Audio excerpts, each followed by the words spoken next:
Hello all, welcome back to my channel. నా channel ఎవరైనా కొత్తగా చూస్తుంటే ప్లీజ్ సబ్స్క్రైబ్ చేసుకోండి. ఆల్రెడీ సబ్స్క్రైబర్స్ అయితే లైక్ చేయడం మాత్రం మర్చిపోవద్దు. ఇదైతే ఉగాది రోజు వ్లాగ్. మార్నింగ్ లేచేసి పర్ణికాకి స్నానం అది చేయించేసి నేను కూడా స్నానం చేసి రెడీ అయిపోయాను. ధనుష్ అయితే ఇంకా చేయలేదు, ఇప్పుడే లేచాడు. ఇంకా అందులో కావచ్చిందని చెప్పేసి పర్ణిక అయితే అరటిపండును కొంచెం డబ్బులు అయితే ఇస్తుంది వాళ్ళకి. పర్ణికాని పెట్టమంటే అరటిపండు తను భయపడుతుందని చెప్పేసి ఇంక నేనైతే పెట్టేస్తూ ఉన్నాను ఆవుకి. అక్కడ ఆమె అయితే పాత బట్టలు ఏమన్నా ఉంటే ఇవ్వమ్మా పిల్లవి అని చెప్పేసి అడుగుతూ ఉంటే ఈరోజు పండగ కదా సాటర్డే అలా రండి అని చెప్పేసి అంటూ ఉన్నాను. కొంచెం పనిలో ఉంటాను కదా ఈరోజు అని. ఇంకా సరే సాటర్డే వస్తానని చెప్పేసి అంటూ ఉందామె. ధనుష్ ఏమన్నా ఇప్పుడే లేచి వచ్చాడు, ఇంకా స్నానం చేయని చెప్పేసి అంటూ ఉన్నాను. ఇంకా అందులోకి వాటర్ వస్తే పోపించుకొని అక్కడ పెట్టాను. క్యాన్ బయటే పెట్టానని చెప్తూ ఉంది పర్ణిక. లోపల పెట్టలేదమ్మా క్యాన్ అని, పెడతానని చెప్పేసి అంటూ ఉన్నాను. ఇంకా పాలు పొంగిచ్చి పొంగల్ పెట్టడం అయితే స్టార్ట్ చేసేసాను. ఇంకా ఈరోజైతే నేను పొంగలి, మామిడికాయ పులిహార, ఉగాది పచ్చడి అయితే చేశాను. ఇంకా పొంగలి ఉడుకుతూ ఉన్నప్పుడు గడపలకి పసుపు అది రాద్దామని చెప్పేసి వచ్చి పసుపు రాస్తూ ఉంటే పర్ణిక ఏమన్నా కాలు చూపిస్తుంది, తన కాలుకి కూడా రాయాలి అంట. నేను రాసుకోవడం అది చూసినప్పుడల్లా తను రాపించుకుంటా ఉండిద్ది. అందుకే అక్కడ అడుగుతూ ఉంది నా కాలుకి కూడా రాయి అని చెప్పేసి. సరే పక్కన కూర్చో, కింద కూర్చో రాస్తాను అని చెప్పేసి అంటే అక్కడి నుంచి లగవట్లేదు రాసేదాకా. కుంకుమ పెడుతుంటే కుంకుమ నాకు కూడా పెట్టమని, పసుపు రాస్తుంటే నాకు కూడా రాయమని అల్లరి చేస్తూ అయితే ఉంది. నన్ను అసలు పెట్టనివ్వట్లేదు. సరే అని కొంచెం కుంకుమ పెట్టేశాను. ఇంకా అందులోకి ధనుష్ వచ్చేసి నేను రాస్తానమ్మా పసుపు అని చెప్పేసి అంటూ ఉన్నాడు పర్ణికాకి. సరే అని చెప్పేసి అంటే ఇంకా ధనుష్ అయితే పసుపు రాస్తూ ఉన్నాడు పర్ణికాకి. ఇంకా నేనైతే రెండు పక్కల గుమ్మాలకి పసుపు రాసేసి బొట్లు పెట్టేసి ముగ్గు అయితే వేసేసాను. ఇలా అయితే వేసాను. వేసిన 5 నిమిషాలు కూడా ఉంచలేదు. అటు వెళ్తే ఇటు వెళ్తే దాన్ని చెరిపేస్తూనే ఉంటారు ఇద్దరు కలిసి. ఇంకా ఇక్కడైతే మామిడికాయ తురుముదాము మామిడికాయ పులిహోరలోకి అని చెప్పేసి మామిడికాయ అయితే తురుముతూ ఉన్నాను. ఇంకా అందులోకి ధనుష్ కూడా స్నానం చేసేసి రెడీ అయిపోయి దేవుడికి దండం పెట్టుకుందామని చెప్పేసి వచ్చేసాడు. ఇంక ఇక్కడైతే అందరికీ హ్యాపీ ఉగాది టు ఆల్ అని చెప్పేసి అంటూ ఉన్నాడు. నేను ఇంకా ఉగాది పచ్చడి చేద్దామని చెప్పేసి ఫస్ట్ చింతపండుని కడిగి చింతపండు అయితే నానబెడుతూ ఉన్నాను.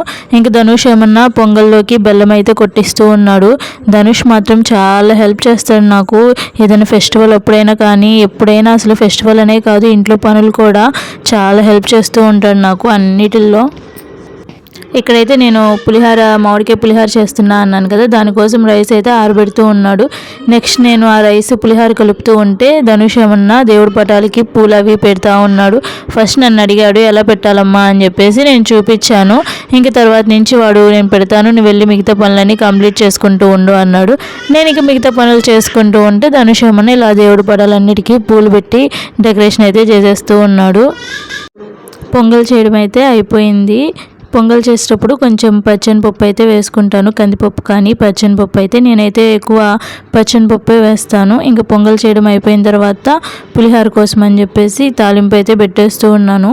మామిడికాయ పులిహార చేసేటప్పుడు ఇలా మామిడికాయను కూడా కొంచెం లైట్గా ఫ్రై చేసుకుంటే బాగుండిద్ది. అదికాక నైవేద్యంగా పెట్టేటప్పుడైనా కానీ లేక మనం ఇంట్లో ఎప్పుడైనా చేసుకునేటప్పుడైనా మామిడికాయని కొంచెం ఫ్రై చేసుకుంటే గ్యాస్ అనేది ఫామ్ అవ్వకుండా ఉండిద్ది. నార్మల్గా మామిడికాయ కొంచెం పులుపు కదా, ఈజీగా గ్యాస్ ఫామ్ అయిపోయిద్ది.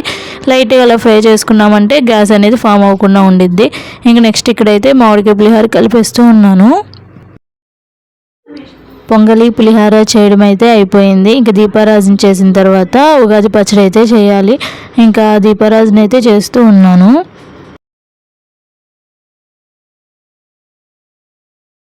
ఉగాది పచ్చడి చేయడం అందరికీ తెలిసే ఉండింది. స్పెషల్గా చెప్పడానికి ఏముంటుంది, అందరి ఇళ్ళలో ప్రతి ఉగాదికి చేసుకుంటూనే ఉంటారు కదా. మా ధనుష్కి అయితే ఉగాది పచ్చడి అంటే చాలా ఇష్టము. నిన్న వాళ్ళ స్కూల్లో సెలబ్రేట్ చేసినప్పుడు పెట్టారంట ఉగాది పచ్చడి. ఇంకా తినాలనిపించిందంట, వచ్చి చెప్తూ ఉన్నాడు. వాళ్ళ ఫ్రెండ్స్ అందరూ కారం కారం అని చెప్పేసి తినలేదు, కానీ నాకు ఇంకా తినాలనిపించిందమ్మా అని చెప్పేసి అంటూ ఉంటే రేపు ఉగాదికి వద్దాను మనం చేసుకుంటాం కదా అని చెప్పేసి అన్నాను. నార్మల్గా అందరైతే ఇక్కడ కారం ప్లేస్లో మిరియాల పొడి వేసుకుంటారు, బట్ నేను కారమే వేసాను లైట్గా.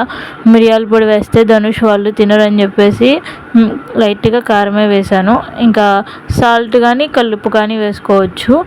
మొత్తం అంతా మిక్స్ చేసేసుకుంటూ ఉన్నాను నేను. బెల్లం కూడా ఫైనల్గా వేసేసి మొత్తం అంతా మిక్స్ చేసి ఫస్ట్ దేవుడి దగ్గర పెట్టుకొని పూజ అంతా కంప్లీట్ అయిపోయిన తర్వాత ఇంకప్పుడు మేమైతే తిన్నాము. మా ఆయన ఉండేది వెస్ట్ బెంగాల్లో కదా, అక్కడ ఇలా ఉగాది ఏం సెలబ్రేట్ చేసుకోరంట. అంటే మన తెలుగు వరకే కదా ఉగాది సెలబ్రేట్ చేసుకునేది, తెలుగు వాళ్ళం వరకే కదా, తెలుగు సంవత్సరం కదా. సో బెంగాల్లో అయితే చేసుకోరంట, వాళ్ళకైతే అసలు హాలిడే కూడా ఇవ్వలేదు. నేనైతే పూజ అంతా కంప్లీట్ అయిపోయిన తర్వాత వీడియో కాల్ చేసి చూపించాను. ఇంకా అలానే చూసి దండం పెట్టేసుకున్నారు వీడియో కాల్లోనే. ఇంకా ధనుష్ పర్ణిక కూడా పూజ అంతా కంప్లీట్ అయిపోయిన తర్వాత దేవుడికి దండం పెట్టేసుకుంటూ ఉన్నారు. ఇక్కడ దేవుడికి అది అందరం దండం పెట్టేసుకున్న తర్వాత టెంకాయ కొట్టేసి హారతి అయితే ఇచ్చాను. ఇంకా మా పూజ అయితే ఇలా చేసుకున్నాము ఉగాది రోజు. పర్ణిక హారతి తీసుకోవడానికి రాలేదండి, ధనుష్ ఇస్తూ ఉన్నాడు ఇక్కడి నుంచి హారతి పర్ణికకి. ఫైనల్గా పూజ అయితే కంప్లీట్ అయిపోయింది. ఇలా అయితే చేసేసుకున్నాను ఉగాదికి పూజ. సామాన్ అంతా నైట్ మావయ్య తీసుకొచ్చారు. నిన్న నాకు పనులన్నీ ఎక్కువగా ఉండేసరికి ఇంక నేను మార్కెట్కి వెళ్ళలేనులే మావయ్య, మీరు తీసుకొని రమ్మంటే ఇంకా ఆయనే తీసుకొచ్చేసారు పూలు పళ్ళు అన్నీ. ఇంక ఇక్కడ ధనుష్కి అయితే ఉగాది పచ్చడి ఇస్తూ ఉన్నాను, తాగుతున్నాడు. కొంచెం స్పైసీగా ఉంది అని చెప్పేసి అంటున్నాడు. ఇంకా పర్ణికకు కూడా కొంచెం తాగిచ్చాను. ఎంతో తాగలేదు, కొంచెం తాగింది. అంటే కొంచెం చేదుగా కారంగా అలా ఉంటుంది కదా. సో ఫైనల్గా మా ఉగాది వ్లాగ్ అయితే ఇది. ఈ వ్లాగ్ మీ అందరికీ నచ్చిందనే అనుకుంటున్నాను. Thanks for watching. Please subscribe.